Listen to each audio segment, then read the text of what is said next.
Hello everyone, I'm back with another video. Here in this video, we'll discuss how we can set Arc browser the default browser on Windows 11.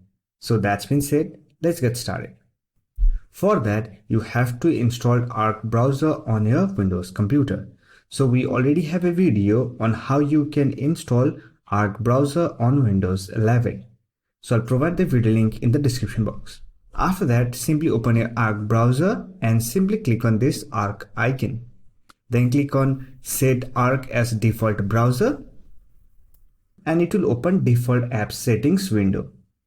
Now to make Arc your default browser, simply click on this Set Default button.